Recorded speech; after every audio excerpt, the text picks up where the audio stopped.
Fiche blian nuas ó buniu Foras na Gaeilge agus cúin in chéist. Tá tíargrath na teanga áthrithe ó bhain an scéim phobal Gaeilge sin ceanna na rudí sontasaí a tá tarlú dacha leis a teanga de smuoineam fásta ar an takeíocht a bhí me jabal a chur fáil de dáis an radio na lifa, radio fáilte agus an malfearste. But tá an sásta gur banú stadas umlan na Gaeilge amach san Aontas Eorpach, agus feicimid an tuirad sin inis go bhfuil leir postna ann. Ní saotaí ná sin déit fí rá in san scoilna agus am pléile daoine óga agus sa phobal go gineráta tá stadas agus íomhán na Gaeilge tar éis loidhrú mar ealar an gine sin. Tá sé i grí leir is dócha gach scoil an Gaeilge agus Gaeltachta go mbeadh an severas teangan ann, go mbeadh na páistí ag commerceáidú, ag sóisiúlú go nádúirtha go fánmhar athraithe hain. Sin an ísetá agan, sin an passionna hamánan ar go d'oibre ar fad.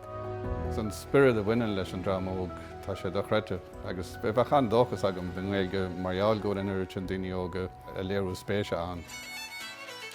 Tá iireachtas na Gaeilge ann agus a cuidimeachtaí gobsiúd bhfuil Gaeilge acap. Deis ní a chur státe, deis ní a chur televísis a radio agus mar sin de, an féin bhuiní na thugann sin go drama óg.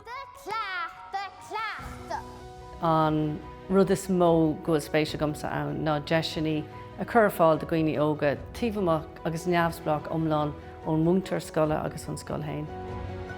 Is taigur bhéad na buachfaintí atá feici agamsa le fiche bliana nuas na háisna bhí Foras na Gaeilge an chur fáil de eagraíochtaí ar nós glórnaíal agus ní amháin Ceanneagraíochtaí ach de eagraíochtaí bag agus mór fodfád na tíre. Tímuid dóchas gachaid a démuid. Tá dóchas ag pobl bóil siad a gáil difar a dhéanamh agus is sé an ról agus an freagracht atá orrainne nach chodú lo an difar sin a dhéanamh. In san fiche bliana tá má róing an rud is táhatíí inis go me jabalta tógáil ar chuidhhaid na tionscadal iontacha seo tá ar bon ag pobl na Gaeilge le go bhfeicemuid blathe teacht arú.